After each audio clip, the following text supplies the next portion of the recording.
Hello and welcome. My name is Danny, and I'm a bookseller here at Politics and Prose, where we host a range of in-store events along with classes and trips.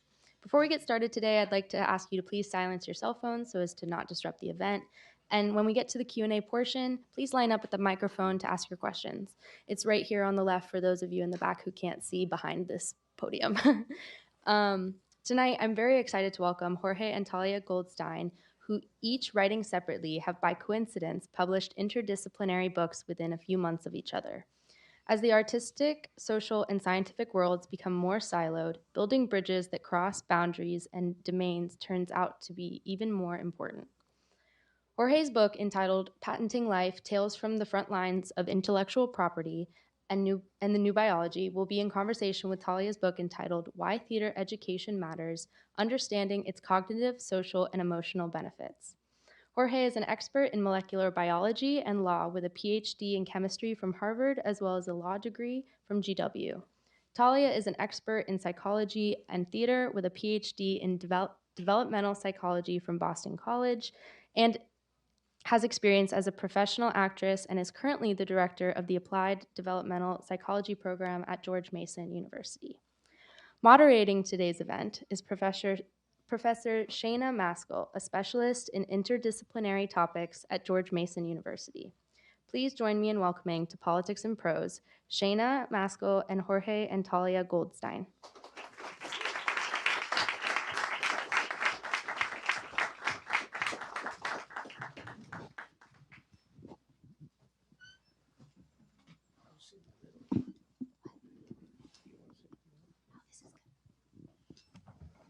Oh, now I can see everyone. Hello, everyone. I am Shana Maskell, and I am honored to be here to talk to Jorge and Thalia Goldstein about their excellent, seemingly very different books. I've had the pleasure of reading both of these thoughtful, nuanced, and fascinating tomes, and we're going to get to explore the arguments and anecdotes from these pages, and also hear a little bit more about the authors themselves. So the word of the day is interdisciplinarity, and we'll see how many times I muff that word today. So what do I mean by that? Everyone has their own slightly different definition, but for this evening, interdisciplinarity refers to the integration of different academic and professional disciplines. This means the theories that undergird those disciplines as well as the methodologies. These fusing of previously siloed fields allows for more innovation, more nuance, and the creation of new knowledge. We can solve complex problems by using complex ideas and approaches. So interdisciplinarity is essentially about bringing together different areas of expertise and blending them to tackle challenges or to explore new ideas. And both of the people right next to me do this in their books so well. So let's get into it. For about the next 30 minutes, I'll be asking Jorge and Thalia questions about their lives, their books, and this idea of interdisciplinarity. We'll then have them read about a 5-minute passage from each of their books. And finally, we'll have 15 minutes of questions from you all in the audience. So let's start with your origin stories. I want to know how you all arrived at your current interdisciplinary professions. Jorge, I'll start with you. How did your seemingly unrelated marriage of biology and law start? Does this work? No. Does it work now? Oh, it does. Well, first of all, let me say patent law is about the ultimate interdisciplinary trade and profession. Most patent lawyers, like I, start as scientists or engineers and move to law. I was a happy scientist, but not a very happy bench scientist. I love science. After my PhD, I was a postdoc. I was doing really exciting stuff. I was working in laboratories that were world-class laboratories, and yet I got bored. I did not really want to continue doing lab work, and I therefore decided that doing something more along the lines of the social aspects of science — I was always interested in the social aspects of science — And I had good friends who were in law school, and they said, well, you know, there's this thing called patent law. And I sort of drifted over and became a lawyer. That's sort of, and I have remained both a scientist and a lawyer. And usually when I meet scientists, I tell them that I'm a lawyer. And when I meet lawyers, I tell them I'm a scientist to keep it interesting. Wonderful. And Thalia, what about you? What about psychology and theater appealed to you? Yeah, so I started as a theater nerd when I was a kid. So I started doing plays, you know, as soon as I could walk in the house, and then also did and participated in theater classes all through elementary school, middle school, high school, minored in theater in college, as well as majoring in psychology. And really what it was that I was really interested in why people do the things they do and what is it that causes them to behave in the ways that they behave. And psychology and theater are both trying to answer that question. They're just trying to answer it in different ways. Theater tries to take a singular story, something hyper-specific, and make it universal, whereas psychology tries to look at many, many people across a population and figure out what is universal amongst them. So it made sense to me that the two could be combined and the two could be thought about in conversation with one another. Wonderful. Thalia, you actually use this psychological frame, the habits of mind, in your book. And habits of mind, for the audience, are the cognitive behaviors, thinking patterns, and attitudes. I'm going to read it because I have not memorized it. That people develop over time, which influence how they approach problems, make decisions, and engage with the world. So I'm interested in your own habits of mind. So what are or what were the habits of mind growing up? And what were the ones that eventually brought you to your recent published books? And how does this link, one more in there, with interdisciplinarity? Jorge. If I have to think about habits of mind, I have to say that ever since I was a boy in Buenos Aires, I was curious. I was curious all the time, and it was pretty clear, for example, that if I had been left alone, I would have blown up my apartment in BA because I had a chemistry set, and I always did the experiments, not the ones that were described, but the ones that I wanted to do. So curiosity is and has been ever present in my life. It's a habit that I developed at some point or that I was born with, and it has stayed with me. I am curious about anything and everything, whether it's Roman aqueducts or what's in cereal boxes. And I will read all over the place. I will read cartoons and I will read the Odyssey. I am curious about everything. And so I think curiosity led me from sort of an average kid in high school to become a scientist. And then when I got bored with being a scientist, led me to the next thing, which was law. And when I became a lawyer, I became interested in aspects that went beyond the actual practice of law, but the more sort of wider social consequences of law, and became very interested, for example, in underrepresented and disenfranchised indigenous communities. And I established pro bono practice in the firm that services American Indian communities and Latin American indigenous communities pro bono and helps them with their intellectual property. And eventually I got bored with that too and decided to become a writer. So curiosity is pretty much my habit of mind. What about you, Thalia? It's funny when I thought about this question, you know, as I was thinking about it earlier, I was thinking about sort of nature and nurture, right? So I'm a developmental psychologist, and it's a topic that we talk about all the time. And what's so interesting is I really think I also have this sort of inborn, but then very much nurtured habit of mind of curiosity, of always asking why, always asking how, and then I think also always wanting to go beneath the surface, not just taking things as they first appear or taking the first level of explanation, but trying to figure out the deeper reason, how things cause one another to happen, and what might be happening underneath the surface. And I think that also then leads me to think about connections and metaphors across different fields, different domains, different topics. I'm always looking for similarities between different new ideas that I might find out about, or reading broadly, reading widely in order to find an idea that might be in a topic I've never thought about before, but can relate back to what I'm working on. One of the great things about psychology, of course, is that you can use the questions and methods of psychology to basically inquire about anything that humans do, because everything humans do has psychology behind it somewhere. And so I think looking for that underlying meaning, that deeper explanation, and going and trying to find the metaphor to other topics is sort of a generalized approach to the world for me. Excellent.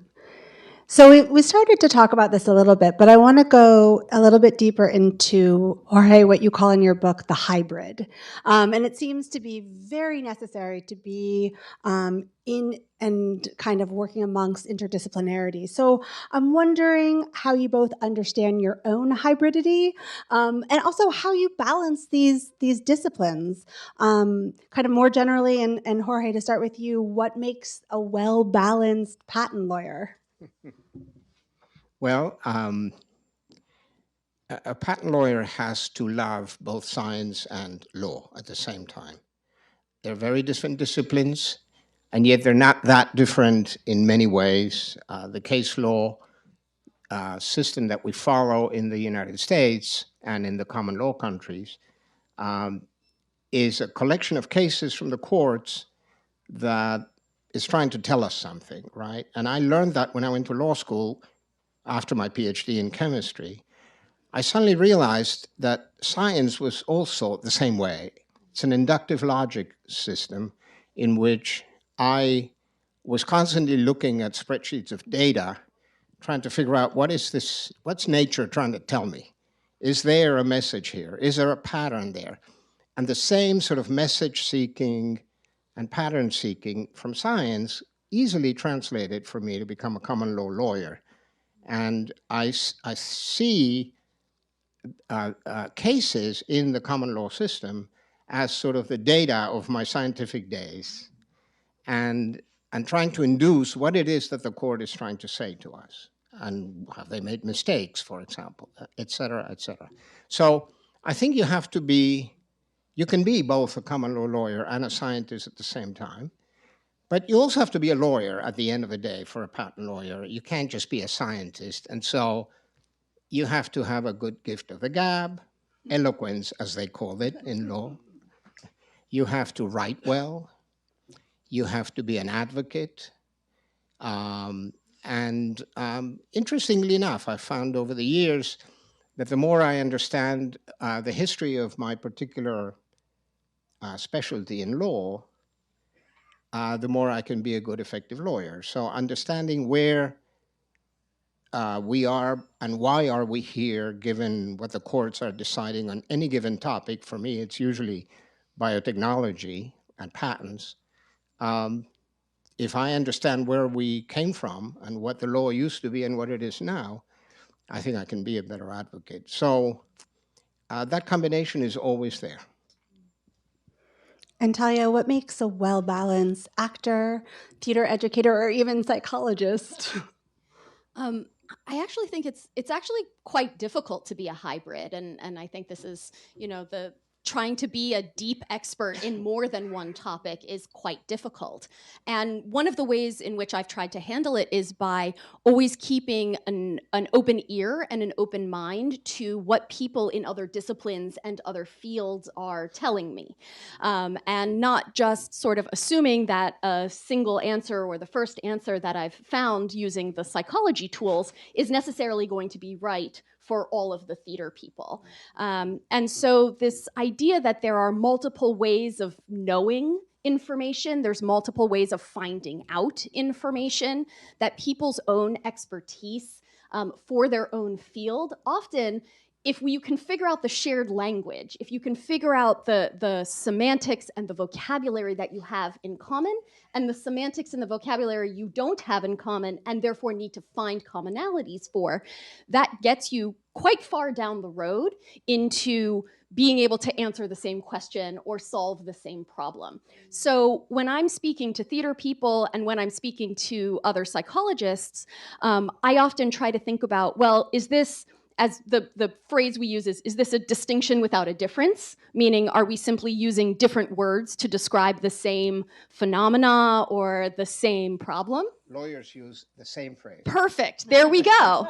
So we found more commonalities between our books. Distinction without a Distinction without a difference, right? And so is this really just a vocabulary difference? Or are we talking about something structural or something systematic that we need to figure out how to find the commonalities between? And so I think that's the way in which we can continue to grow and shape in a way that serves everybody. Yeah. Mm-hmm. I'm going to turn a little bit towards process for writing this book, because I want to hear about how and why you wrote the books, the way you did, what you wrote about. So, Jorge, in thinking about writing your book, was there something that you saw that you hadn't seen before, as you say, is necessary to get a patent? So why this book and why now?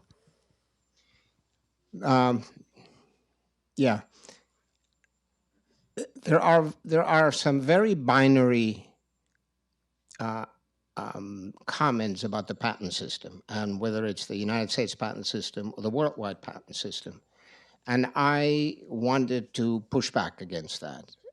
I've always heard people say, oh, without a good patent system, the United States wouldn't be as advanced a country as it is, and therefore don't touch it. It's perfect. It's good as it is. And then there are a lot of naysayers of the patent system, and some of the comments have resonated with me over the years. But I was a patent lawyer in practice for 45 years, so I was listening, but not always sort of fully agreeing. Patents are essentially monopolies. They're monopolies under a short period of time. They're controlled. They're only on the thing that's patented.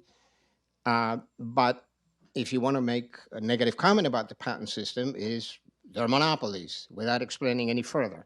They raise the price of patented drugs. They do not help transfer of technology into developing worlds. And I thought, well, somebody really ought to write a book that explains both sides and analyzes both sides and points out that it's a carefully balanced system that sometimes gets out of whack. And we go through periods, and this may be one of them in certain areas, that where it's necessary to re-regulate it. Now, I don't have a great deal of hope for regulation with this coming administration. I think we're going to get deregulated to death. So this may not be a good time to talk about regulating the system even more, but at least putting forth a balanced view so that if those who want to get rid of it don't throw the baby out with the bathwater, right? That was one. The other thing that led me to write the book is I was lucky to be a patent attorney in the biotech industry when it grew, and it came from nothing in the mid-'70s to where we are today. And because I was there at the inception, more or less, I thought I was lucky to meet many, many humans, really. It was not, I didn't spend a lot of my life representing big corporations where I never saw anybody, but a lot of my professional life was representing scientists who were creating companies, who were making incredible inventions in all areas that were developing technology that needed to be financed. So I was talking to venture capitalists, to large corporations who were financing it, to startups, to professors, to all kinds of people. And I thought, I got 45 years worth of stories here. And behind every legal case, there is a human being, ultimately. And there is somebody who's interested in achieving something and hires a lawyer to do it. Why not tell a story about patent law that is focused on humans? And so every chapter of this book is the story of someone, of a scientist, of a company founder, of an entrepreneur, of you name it. And with very strange inventions, because they're all biotech, right? So I thought this would be a good topic. And then I belong to a wonderful Wednesday evening writers group that keeps me honest and keeps my jargon under control, tells me when things don't make sense or cannot be understood. So all of that came together. And Thalia, your book is a massive methodological undertaking. How did you conceptualize your one-of-a-kind national study and eventually your book? Yeah, so when I started graduate school about 20 years ago, I was in a first-year seminar and I got an open invitation to write a 20-page paper about anything I wanted. And so I went, great, I'm gonna go write a 20-page paper about everything we know about the psychology of theater, all the research that's been published on it, all the findings from the randomized control trials and the scientific sort of like rigor of it. And there was nothing. And I kept searching and there was nothing. And I kept looking and there was nothing. And it took me about 3.5 years of grad school to feel like secure in the knowledge that there wasn't some group of papers from the 70s that I had somehow missed, right? And so I then set about conducting that research that I had wished I had found for the next, 10, 15 years. And so I would go to schools and I would run interventions where the students would take theater classes and I would measure their empathy before the theater class and after, or I would measure their emotional control after 1 year or 2 years or 3 years of theater classes. And basically what I found over doing that work for a decade was that there wasn't a firm conclusion. There wasn't a sort of like set of findings I could point to and say, this is what we know about the psychological effects of being in theater. And I realized that the reason I couldn't say that is because I hadn't spent a lot of time sitting in a theater classroom since I myself had been in theater classrooms in high school and college. And so what I decided to do was to go to 5 different school districts from around the United States in urban settings, rural settings, suburban settings, with kids from 9th grade to 12th grade who had conservatory level training 15 hours a week, and those who were taking their very first theater class ever, 1 hour at a time, and just watch. And my thought was, if I find psychological foundations that are similar in all of these different settings, then I've really found something. Then I would feel confident saying, okay, that is what happens in a theater classroom. So that's why I set out to do this such a large-scale study, because I wanted to be able to write a book, write a paper, come to some conclusion that I felt would be a strong enough foundation that we could then start doing other work on top of it, rather than pointing to sort of small, singular findings that may not necessarily hang together when you delved in and took a closer look at them. Mm-hmm. Well, I want to keep with this writing process vein. Jorge, your book was written for curious, well-read lay persons, not only for scientists or lawyers. I was surprised that I could understand all of it. I was like, oh, okay. How hard was that to do that, to be jargon-free? It was hard. It was hard. Those of you who are scientists or lawyers know that it is hard to explain stuff in plain English. For me, the journey was a little more complex because I came from Spanish. So English is not my native language.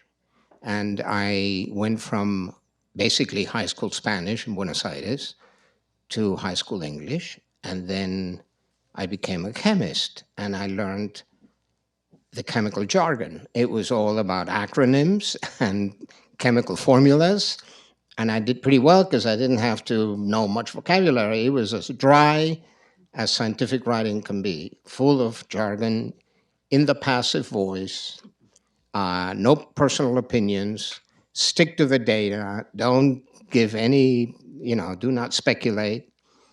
And I trained like that. And, sometimes I'll go to my PhD thesis and read it and go, my God, this is horrible, horrible stuff. And then, of course, I became a lawyer.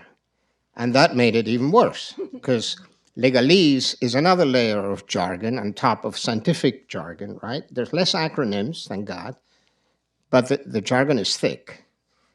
And so I learned that, and I lived for 46 years with legalese and legal jargon and whereas and wherein and thereof and heretofore. and then as I moved to become a writer, I had to shed all those skins. And I had to learn almost an entirely new set of English. And I could let myself go. I could have imagination. I could write in the first person. I could have opinions. I could be nuanced. I loved it. I loved it. I'm still learning. And as I say, you never stop learning how to write. It's always, and reading superb writers is the way you learn how to write well. And of course, my writer friends on Wednesday nights have taught me a great deal about shedding jargon in order to write in a proper way. So it's not been easy, but I'm having fun. I'm still having fun. That's great. And Thalia, aside from the academic jargon side, how did you deal with writing and merging the two disciplines? What was your writing style approach? I think the thing that really unlocked it for me was giving as many examples as I could from the actual teachers in the classrooms. So the way that I collected data was to put a camera in the corner of the classroom and just let it run. I didn't interfere. I didn't ask questions during the class. I didn't ask the teachers to do anything different. So what I had, and what I still have, is this wonderfully rich data set of just films of acting classes as they happened on the ground. And so once I sort of figured out that taking quotes from the teachers, describing vignettes of what the teachers were actually doing, and then explaining the psychology behind it was going to be the easiest door to walk through for the reader. And it was really important to me that the book was readable for people who had been in an acting class, who had taught an acting class, but also people who might have been interested in the psychology of learning, the psychology of understanding other people, and thought, oh, hey, maybe actors, maybe theater, that might be a way to start to learn about that. So once I sort of figured out that a transcription of a classroom was going to be the easiest way in, the rest of it sort of unlocked for me. And that's how I set up the whole book. So each chapter of the book is based around 6 different vignettes from 6 different classrooms, so you can get as broad of a view of what's happening in the acting classroom as you can. Wonderful. So looking ahead, because we're going to wrap up our conversation, what do you see in the future for and of interdisciplinarity? Are we going to see more of it? And, well, yeah, let's start there. Are we going to see more of it? Jorge, what do you think? Of course we're going to see more of it. I mean, the world is becoming more and more complicated as we speak. All you need to think about is modern biotechnology, the ethics questions involved in genetic editing, like CRISPR, and the implications of not having a well-controlled set of laws that will sort of limit what people can do in terms of gene editing, for example. We are okay gene editing somatic cells, but not germ cells. Germ cells, if you start playing around with the genes of germ cells, you will end up creating mutations that will be inherited down the generations, which we don't want to do, or at least we have to be very careful before we do. So ethics is a big, big issue. How about artificial intelligence? AI is the new partner to everybody, and it runs the risk of leading us into a sort of frame of mind in which we will just let it do its thing. And that is wrong, because it half the time doesn't know what it's doing, and it hallucinates, as AI people say. And so the appearance of AI superimposed on this very complicated area of science and law will cause great headaches, and it's already causing headaches. And unless we have a clear sense of how to deal with it, and that means bringing in ethicists, bringing in philosophers, bringing in clever legislators, thinkers, and so on, it's going to get more and more complicated. So I think interdisciplinarity is very much the way we're heading. I hope we're heading that way. And Thalia, what about you in terms of education and educators, whether it be high school, theater classes, or in academia?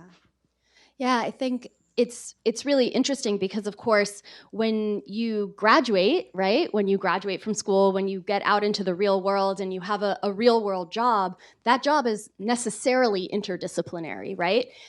Even if you are in a department of psychology teaching psychology, you're still teaching, which is a separate set of skills than the skills that you need to be a psychologist, right? It's separate set of skills to be a chemist and to teach chemistry. And so I think, you know, academia, schooling, education has this very long history of being quite siloed. And I think the wave of the future that we're seeing now is big science and team science and, you know, classes that are co-taught and interdisciplinarily taught. And I think that if we can keep doing that moving forward, that's going to serve students well, and it's going to serve education well to sort of cross boundaries in a formal way, and then, you know, create collaborations and do work that crosses boundaries in a less formal way, because that's what happens when you get out into the real world as well. Excellent. Thank you all so much for this conversation. We're going to move on to my personal favorite part, which is always the reading. So I had asked both of you, what is your favorite story in your book or your favorite part to write? And could you read us a passage from that book? Sure. Is there a glass of water behind you or someplace? No. No. Okay. I think he's going to grab you one. You will? Yeah. Okay. Will you do this for me? I will I'll hold do this for you. Yes, perfect. I'll get this one to you. Yeah. And that way I only got one. Great. Yes. So, thank you. Thank you very much.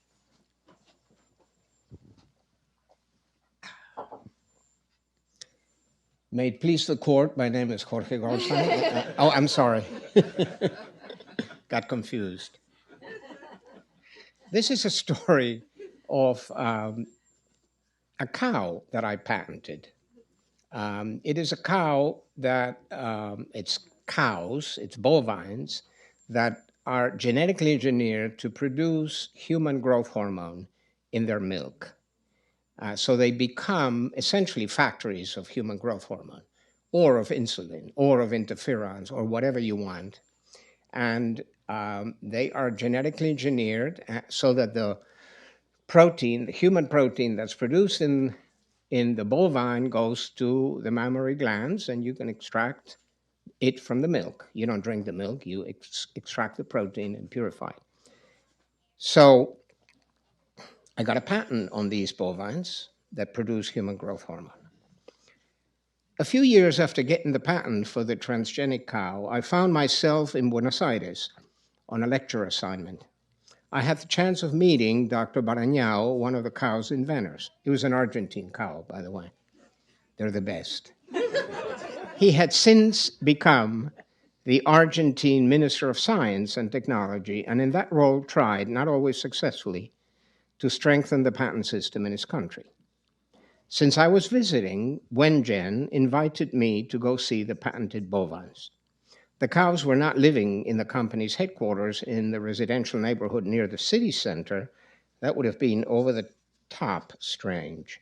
The cows lived a few hours north of BA in a large farm between BA, Buenos Aires, and Rosario, the then second largest city in Argentina.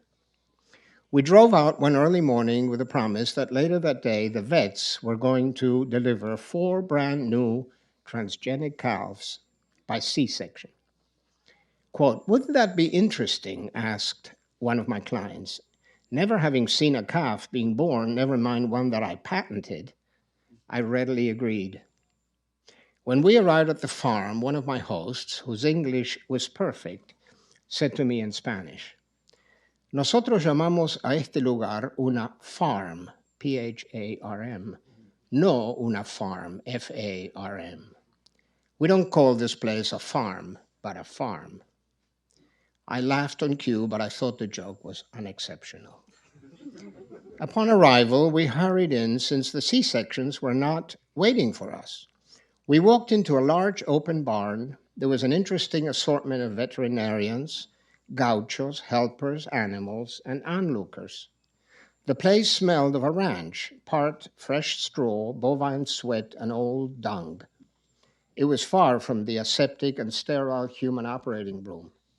There was a lot of hay, and a black pregnant cow was lying on its side, kicking at random times.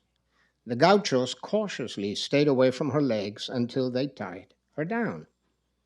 This mother was an Aberdeen Angus, a breed whose cows are good surrogates for embryo implantation and development. The vet operated on the mother, giving her a large horizontal cut. He and 2 gauchos pulled with all their strength at the newborn inside until she was out of there. What I saw next blew my mind. What came out was a cute, tiny, black and white Holstein calf. Holstein, not Goldstein. The gauchos carefully lifted her off the surrogate's belly and placed her on a large, rough table. There they cleaned her. They made sure that she was breathing well and carried her to a pile of straw where they laid her down. And they watched her for a while. Holstein cows are well known for the great milking ability. That's why this breed is ideal for genetic engineering human proteins that will appear in their plentiful milk. But Holsteins are not good surrogates, and so their embryos are implanted into Angus mothers. Yet, a black and white Holstein born from an all-black Angus was as weird an event as I've ever seen. The only thing stranger would have been for the newborn to have a mark on its hide that said, U.S. patent number 7807862, which is the real patent. By the end of the morning, the vet and his helpers had brought 4 tiny Holstein calves into the world. One of the 4 newborns died a few minutes after birth.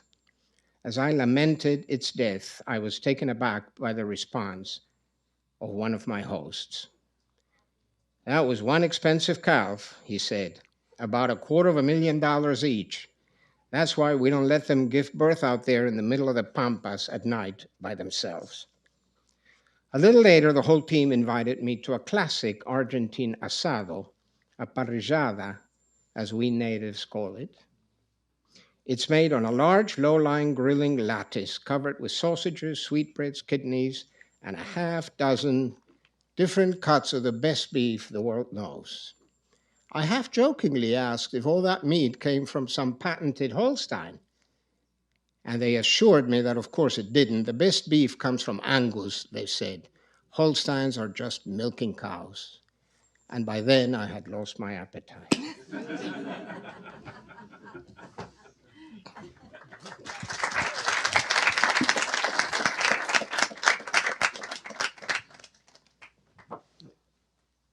Your turn. Thalia, All you're right. up.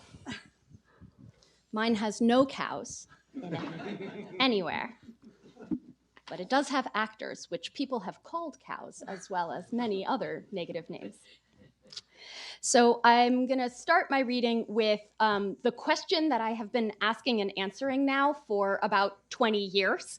And in fact, I have written some version of this paragraph many, many times in different academic papers.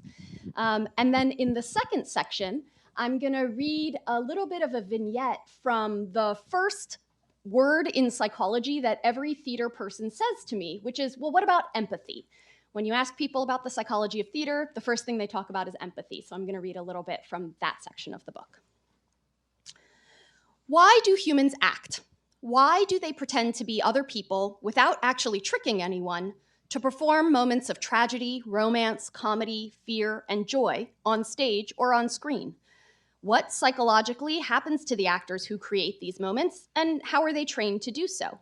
What is the work of theater, and how does an acting class support students to understand and do the work? What are the purposes of all the elements of theater, including the long hours of preparation, the studying of plays, old and new, the exercises and games, the moments of performance and review? And what is the science behind how all of it happens? Despite ancient roots and almost universal cross-cultural presence, theater's relevance and importance has been questioned since its inception. This questioning is particularly true in educational contexts. Funding and support for theater in schools is continually cut, or theater is subsumed under other academic topics. Yet it persists across generations and civilizations. Those who believe in and love theater do so with passion and devotion. Artists, actors, and educators claim theater can change the world. But how? And I spend the rest of the book trying to answer that question. So now I'll read from chapter 6, which is called Consider Others. Learn to think about others' behaviors, minds, emotions, and perspectives. In class 5 at Imagination Stage, where students are working on monologues by presenting them in pairs to each other, Jewel, the teacher, walks from pair to pair, making small comments. With one pair, she points to a line in the script and asks the student actor, why does the character say this? Why does she feel the need to say this at this point in this moment? In life, this is not just an acting scene. Why do people tell you what they're telling you? Jewel then goes on to provide a few possibilities to add to the student's thoughts. What if she's frightened? What if her parents are super strict? What if she's the kicker on the football team and won't be able to wear the dress of a homecoming queen? Jewel keeps walking around. To another student, she asks, why did this character sarcastically comply? To another, why does that character decide to do it? If she thinks it's stupid, the whole thought of doing this is dumb, what makes her actually do it? And to other students, in turn, why does your character do that? Because you have a sense of duty to your friend. Why does your character skip class? Why is your character attracted to her? Why doesn't your character care about her future? In each of these repeated questions to the student actors, she waits for the student to think through the answer to the why question behind the lines and behaviors, and then moves them to the next moment of the script. So what's happening in this teaching strategy, repeated student by student across the activity of monologue rehearsal and preparation? In these questions, which we saw in many variations across most of our classrooms, Jewel is pushing the students to explicitly consider others. In this case, the others are the characters. The students are being asked to think about the reasons why their characters are saying what they're saying, why they're making the choices written out in the script, and why the characters are the way they are for the actors to portray. Jewel is asking them to think about and name the thoughts, feelings, beliefs, desires, motivations, and behaviors of their characters. She's asking them to use their abilities to consider others in service of portraying a realistic character from the script's words. Consider Others is where students learn to think about how other people think and react to the world around them. Because theater is necessarily about the vastness and variety of human experience, students need to be able to think about people they have never encountered in real life, peoples whose lived experiences are far outside their own lived experiences, and how they would think about, react to, and engage with the broader world. Great.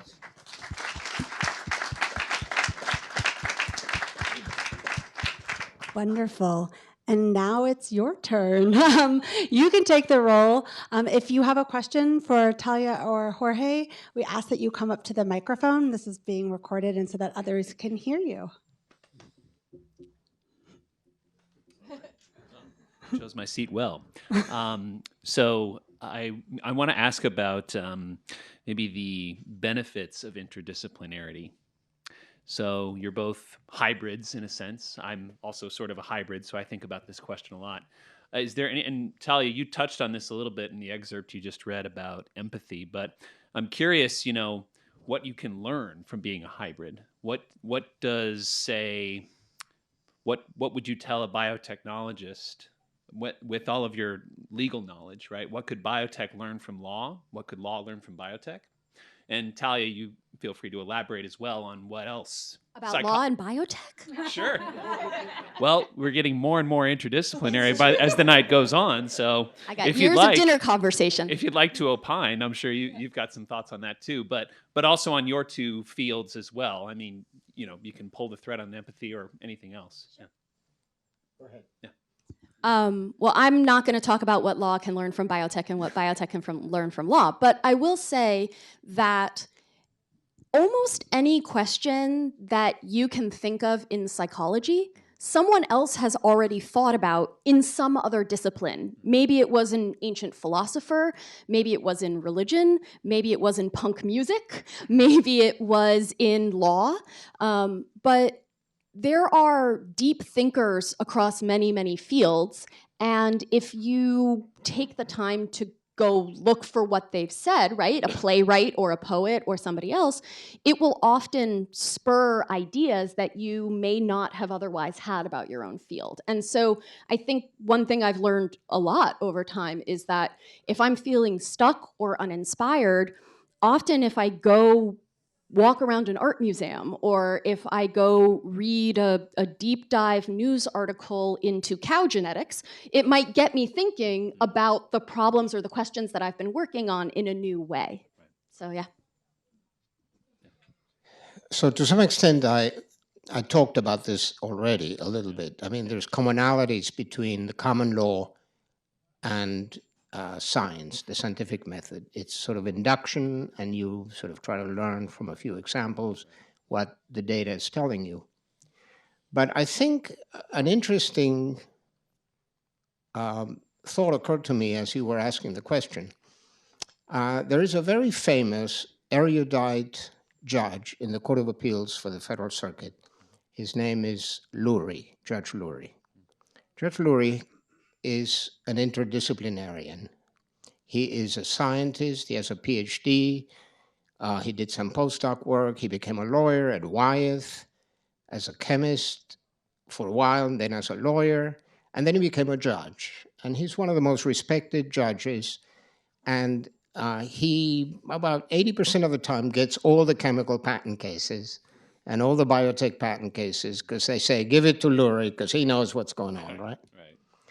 But Lurie has had trouble over the years, especially in one major case called Chakrabarty v. Diamond. Confused my cases.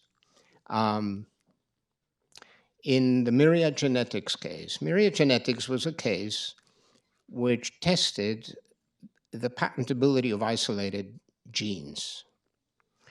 And the patent office said no. It went up to the court. And Lurie wrote an erudite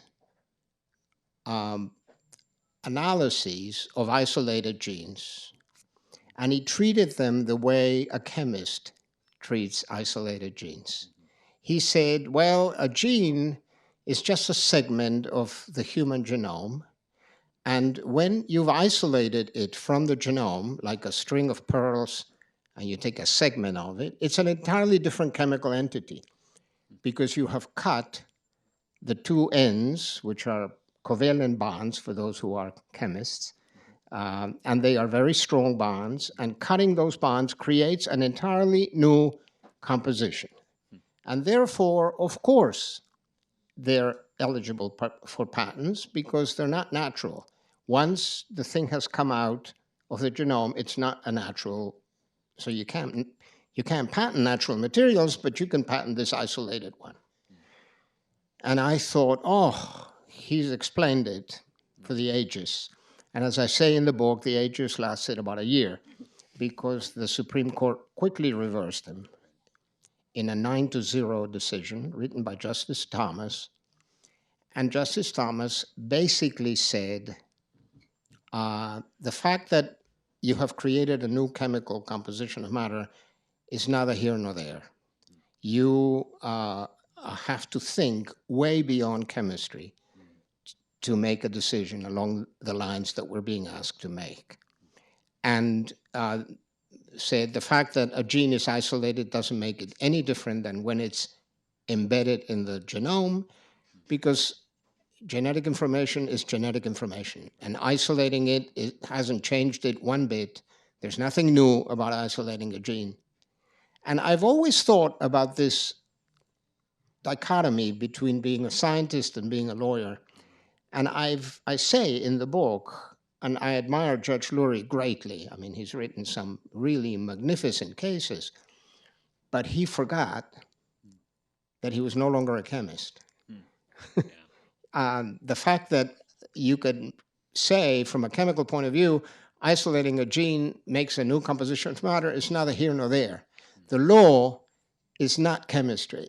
The law requires you to think about many, many more things. And the fact that this is a new composition of matter that didn't exist in nature doesn't necessarily mean that we ought to allow patents on it.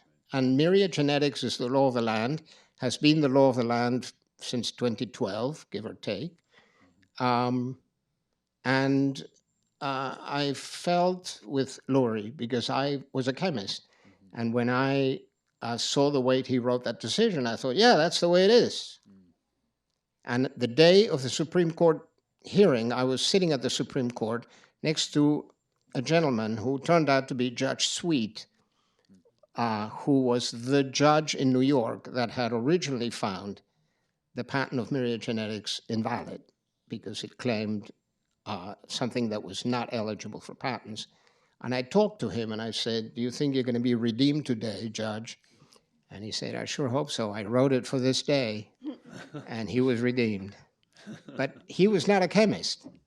And my sense was, when I read Sweet's decision from the District Court in New York, the Supreme Court of New York, as they call it, which is not the Supreme, but still, I thought he didn't know any chemistry, but he knew a lot more law than I did. So it's easy when you are in these two disciplines sometimes to lose track of, ultimately, I am a lawyer. I'm not a chemist. Right. If I wanted to be a chemist, I should have never gone to law school. Right. And I can't forget that. And sometimes decisions like these remind me. But I'm in good company. Even Judge Lurie forgot. Thanks. Yeah. Any other? Hi, this was great. Just, I couldn't help but think about the challenges to hybridization and how I can still remember doing a joint degree with law and public policy. I interviewed with law firms and they said they were suspicious. Isn't law enough? What are you doing? Why do you think you needed this other discipline? But I also was reflecting on what you said about hybridization, walking around the store. And I was going to ask you, where will your books be? It's funny, but it's also a serious question.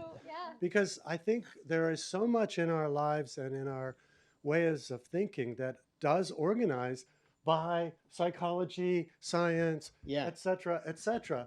So I just think about those as challenges, but do you know where your books will be in the bookstore? That's a great question. And actually, I don't know where my book will be. If I had to guess, my guess would be education. It was an educational publisher that published my book, Teachers College Press. I will say, when I was in graduate school and I would speak with my advisor about, well, what kind of job are you going to get when you finish your PhD? Where are you going to go? We used to joke that I would play hide the ball. We would hide the theater. I was really a psychologist that studied empathy, and I just so happened to be thinking about theater while I did that, right?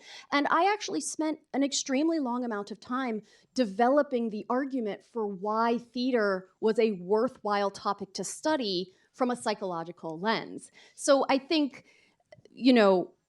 I keep trying to push that forward, but in the end, a lot of the world is still divided by domain and discipline. So I'm actually curious if someone from Politics and Prose could tell us where do you think your book should go? On the Pulitzer list. Never hurts to dream, right? So, thanks for setting this up, Alan. Alan, by the way, is one of my friends from my Wednesday writing circle. Yeah, it's interesting. I see how Georgetown University classified it, patent law, and I kind of go, no, this is not a law book. Biotechnology, and I think, well, no, it's not quite a biotechnology book either. I saw one classification that called it a memoir, because it is a professional memoir of case law, of my cases and others. But you're absolutely right. It's not entirely clear where it would go. Neither of those three make me feel particularly comfortable. But as Duke Ellington says, it's beyond category. Thank you. Thanks. Yeah. Hi. Thank you so much. This has been enlightening and wonderful. And Jorge, thank you, because I've learned from you since I started at your law firm as my first law firm. So I've appreciated every moment I've had with you. Thanks.